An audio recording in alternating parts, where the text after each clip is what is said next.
Hi everyone and welcome to Theme Park Worldwide. It's that time again where I sit here and share with you all my top 10 favourite roller coasters from anywhere all around the world. Now I'm lucky enough to have experienced over 1,000 different roller coasters, and I really do appreciate the fact I've got to experience that many different coasters all around the world. However, there's only 10 that can make it here into my top 10 list, so I'm looking forward to sharing it with you all. I haven't filmed one of these for about a year and a half, so as I'm sure you can imagine, there's a few changes in there since I last filmed one of these. Last year I did a big trip across the United States of America, did lots of new coasters for the first time. Along with that, we've also had lots of new rides open in Europe since I last filmed one of these as well. So it's going to be really interesting to share this top 10 list with you all, but I'd also love to know yours. What are your top 10 favourite coasters in the world as of 2021? Comment down below on this video. I'll have fun reading through those. It's always nice to see what different people's opinions are, because no one's got a top 10 list that's the same.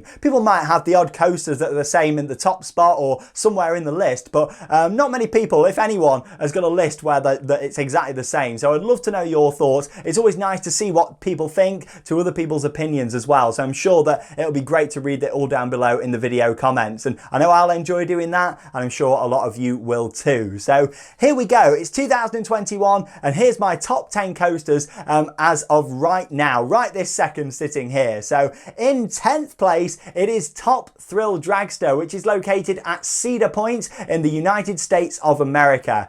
Now, the ride was manufactured by Intamin. It opened way back in 2003, and it is a strata coaster, meaning that it's over 400 foot tall. In fact, Top Thrill Dragster is actually 420 foot tall with a 400 foot drop. Now, what really makes Top Thrill Dragster for me is the sheer power of that acceleration. You start off at 0 miles an hour, 4 seconds later, you're reaching speeds of 120 miles an hour. And of course, you're then shooting straight up this 420 foot tall tower, going nice and slowly over the top hat, where you get an absolutely incredible view all across Cedar Point. And then you're straight back down into a 270-degree vertical spiral. This coaster is absolutely fantastic, and it sits just firmly in there in 10th place. It has been pushed down a little bit since I filmed one of these, as you'll find out later. There's some new additions in the list. But for me, Dragster is absolutely incredible. It's that overall atmosphere around the ride, the audio, the build-up, the off-ride perspective, the fact that it's got lap bars as well, and that's why it makes it solidly in here as a strata coaster, the only one actually in my top 10 list. However, the reason it's there is because of the train design, the lap bars. You're going up that tall, you've just got a tiny little lap bar, and that feeling, especially on the front row, is absolutely incredible. And like I say, the views from the top are awesome, the launch is fantastic. Honestly, I really enjoy everything about Top Thrill Dragster. I'm really hoping one day I might get a rollback on there. I'd love a rollback. It would be fantastic to get that. It's a bit of a bucket list of mine, but you never know, it might happen at some point. But there you go, solidly in 10th place. It is, of course, Top Thrill Dragster at Cedar Point in Ohio. What an absolutely stunning ride. Moving on then to 9th place. It is Taron at Phantasialand in Germany. Now, Taron opened in 2016, and it's another ride manufactured by Intamin, the same as Top Thrill Dragster. However, what's different with this is that instead of it using a cable launch, it actually features 2 LSM launches and reaches a top speed of 72 miles an hour. Now, what really makes this is the themed area of Klugheim that is all around Taron. Along with that, you've got another small coaster called Rake that interacts with it.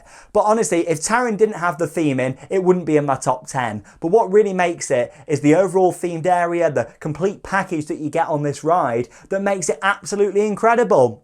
When you look at Taron, you just can't work out where the track is, where the drops are. There's no inversions on this ride, but it certainly doesn't need any. You've got the rock work, you've got waterfalls, there's different tunnels, and this ride is incredible. Considering it's only actually 98 foot tall, it just packs so much into it. The first launch is fantastic, and he's straight up and then bank to the right into the rock work.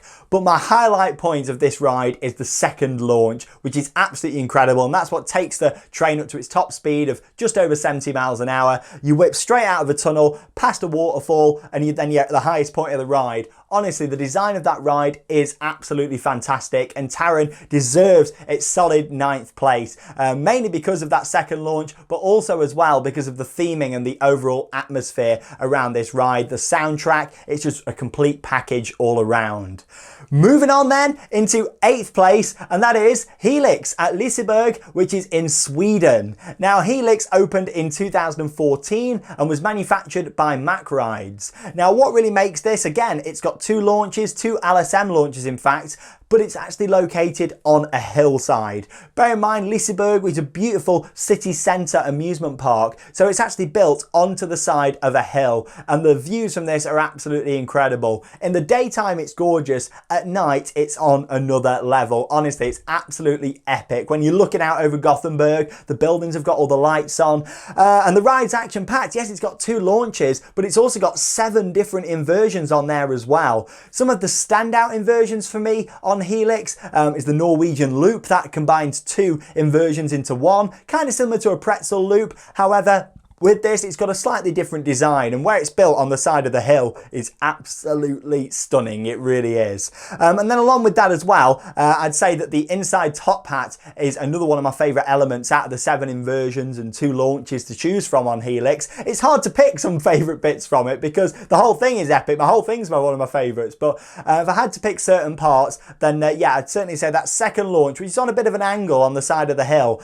and then you're straight up into that inside top hat. Fantastic inversion up there where you're just hanging at the tallest point of the ride looking down at over 150 feet is incredible. And then of course it just meanders in and out of the rocks, the trees, other rides that are built onto that hillside. Helix is absolutely stunning, it really is. It reached a top speed of 62 miles an hour, and like I say, when I first went on this in 2014 on the opening day, I absolutely fell in love with it. Staying in Sweden then now, as we move into 7th place, and this is Wildfire, which is located at Kolmården. Now, Kolmården isn't the sort of place you'd expect a big ride like this. It's actually an animal park, but what they installed in 2016 was this huge RMC coaster, which is absolutely fantastic. It's 182 foot tall, it's got a 160 foot drop off the side of a hill, and it reaches a top speed of 71 miles an hour. Now, Wildfire is a ride that really does rely on the location. The ride is stunning, but much like quite a few of these that I've already featured so far in my top 10, it's the location that really makes it. Kolmården is right next to the water and also is in a forest as well. So when you actually get to the coaster, you can't see it anywhere in the park until you get right near it. You know, it really builds up that anticipation. From on the ride, you're looking out over to the water and the forest, and honestly, it's absolutely stunning. Like, the views from that are some of the best I've ever had. You can see for tens of miles from the top. Bear in mind, you're 182 foot tall on top of a hill. You're looking for miles. Honestly, that really makes it. Some of my favourite elements on there. This one might sound silly to some people, but one of my favourite parts is actually a turnaround, which is pretty slow, just at the top after the lift hill, before going straight down the drop. I love that. It turns round, it makes you really appreciate the scenery all around the ride, and then you're straight down the drop, which is absolutely fantastic. It's a 160 foot drop straight off the hill. There's 3 inversions on this ride. However, the standout for me is definitely got to be the 0G stall. That's the first inversion that happens on the ride. Pretty much straight out of the drop, you're up into the 0G stall. Brilliant, really like that. And then of course you've got lots of other elements that make up the ride. 2 heartline rolls, meandering on the hillside, in and out of the rocks. It's absolutely stunning, and like I say, it's the location of that that really makes it as well.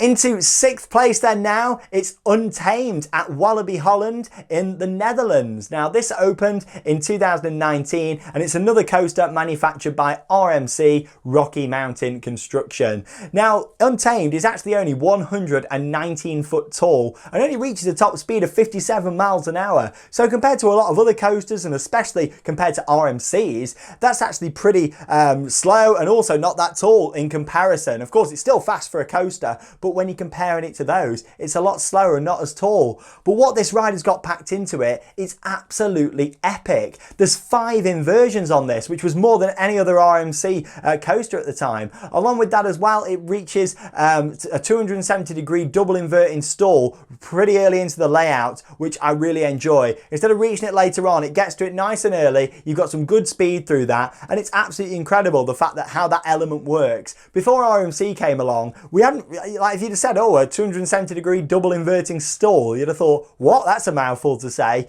RMC changed coasters forever, and what they did was fantastic with this, Untamed. Along with that as well, I'd say that the final barrel roll is one of my favourite elements of the ride, in a close second place to that stall. What really makes that is it's low to the ground. It's actually built inside the structure as well.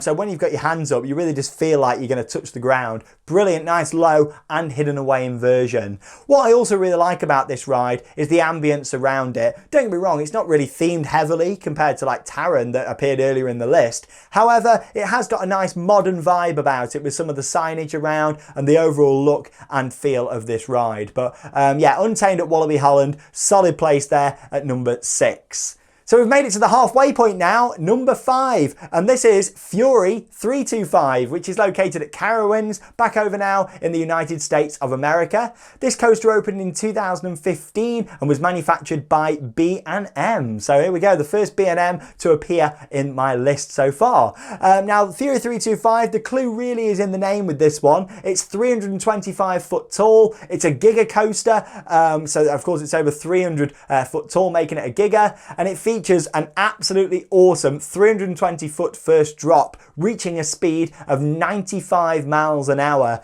Now this ride is awesome. In the daytime I enjoyed it, but it's the night rides on the front row that bring this into my top 10. This was awesome, and that's why it's at 5th place. My 5th favourite coaster ever in the world, out there as of 2021.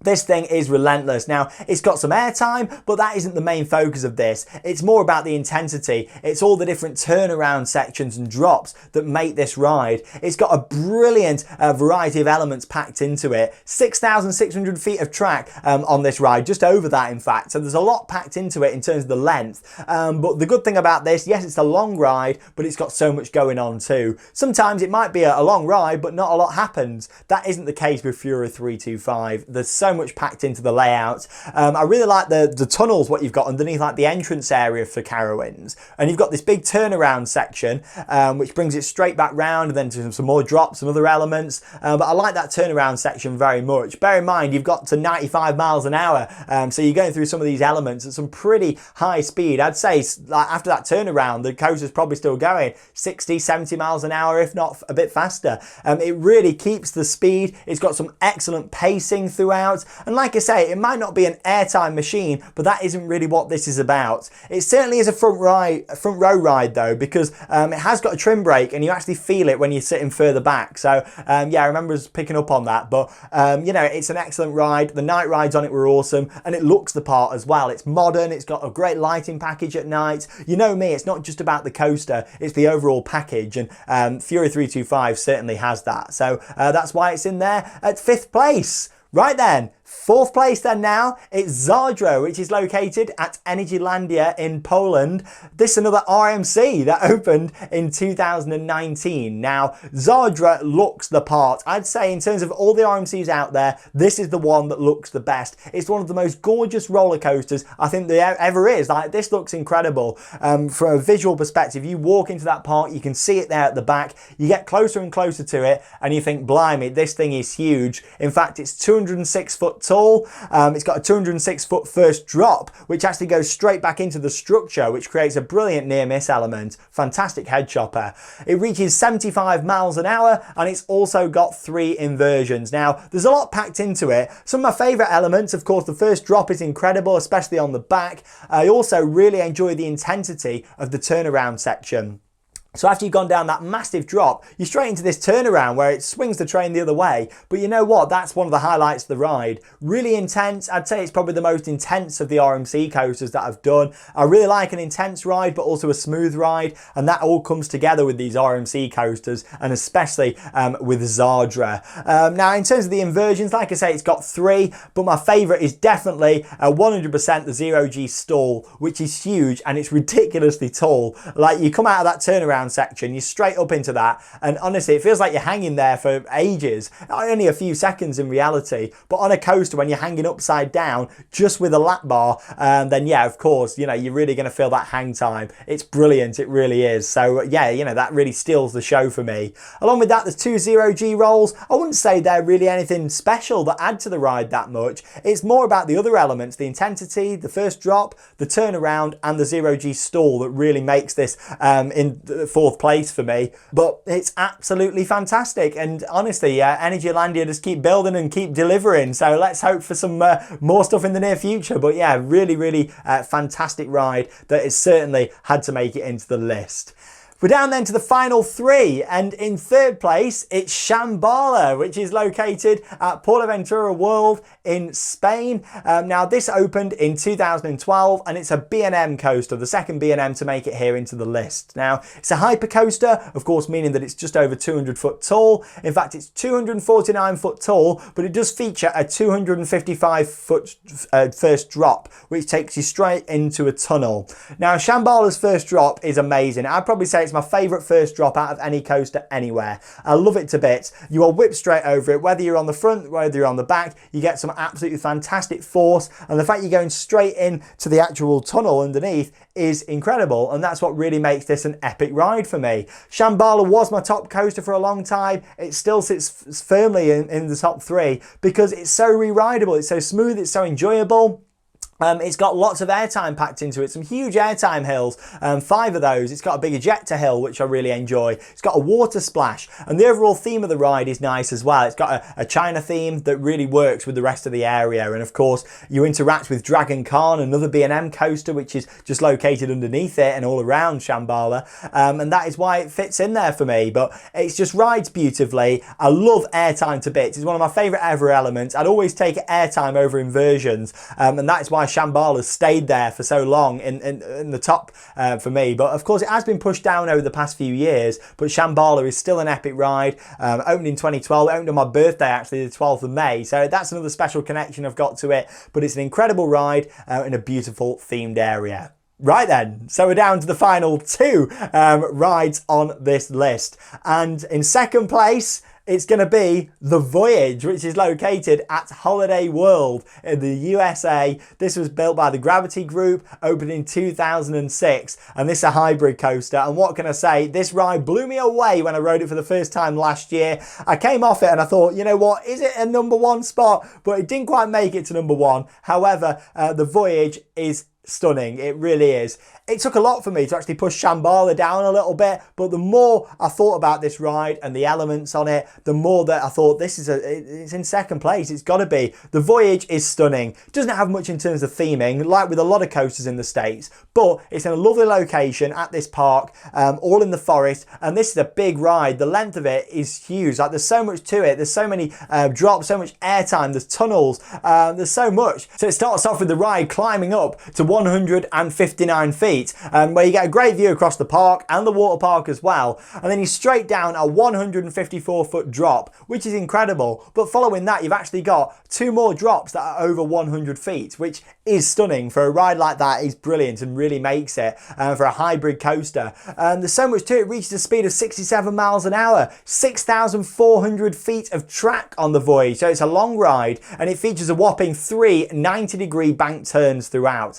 It's the tunnels, it's the drops, it's the elements, the intensity, the airtime. Everything you want in a hybrid coaster is just packed into it, and it is stunning. It really is, and I loved it to bits when I went on there. I really liked the train design. I know they're not the original trains that ran on there, but I found the trains very comfortable. I know that a lot of retracking work's going on over every winter to actually keep the ride in a good tip-top condition, but for me it was the feeling of that ride, the pacing of it. It was relentless from start to finish, from the top of that lift hill through to the brake run. It was action-packed, and with it being such a long ride as well, it just kept giving and going and and going and going. I didn't get anywhere near as many rides on it as I wanted to. We had a storm when we was there, but you know what? It was great to actually get on it, and I can't wait for the day when I can return to Holiday World and just re-ride that. I'd love to go. Hollywood Nights looks amazing. I'd love to do that where it's open at night and you get to experience it on an ERT. That would be great and something I'd love to do in the future. But yeah, it's solid place. Number 2, it's the Voyage at Holiday World.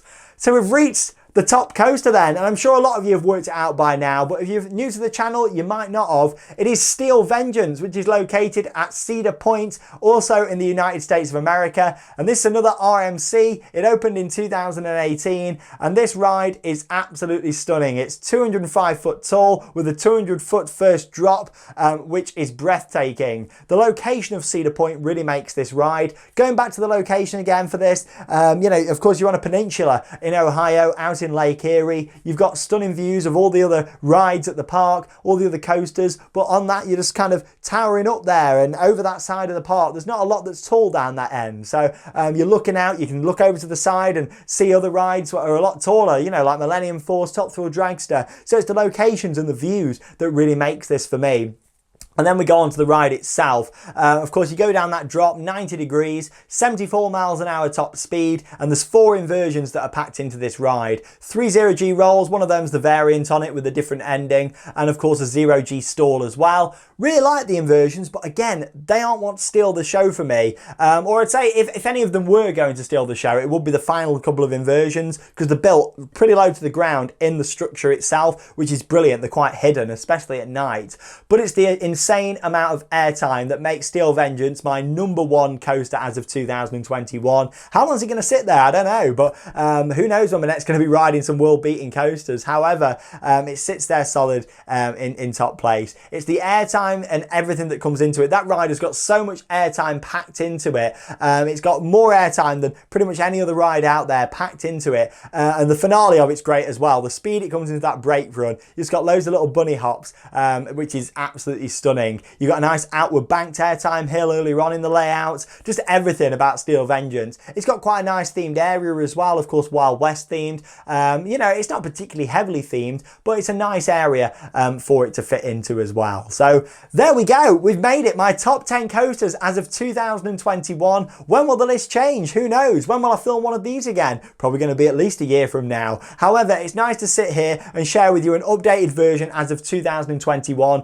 My personal top 10 coasters. But what are yours? I would love to know down below in the video comments. List them 1 to 10 all the way through. I'd really love to know all of your favourite coasters, and I'll have a really nice time reading through those and seeing as well. And I'm sure a lot of people who are watching this video would like to know your thoughts, and we'll also be reading other people's comments and just seeing exactly what your favourite coasters are. So get commenting down below and let me know your thoughts. And I just want to say thank you very much for joining me for another top 10 video here on Theme Park Worldwide. Lots more top 10 videos to come, as you're going to see over the next few weeks, and so much more to look forward to here on the channel. That leaves me with one final thing to say. Get out there and keep on riding. Thanks for watching.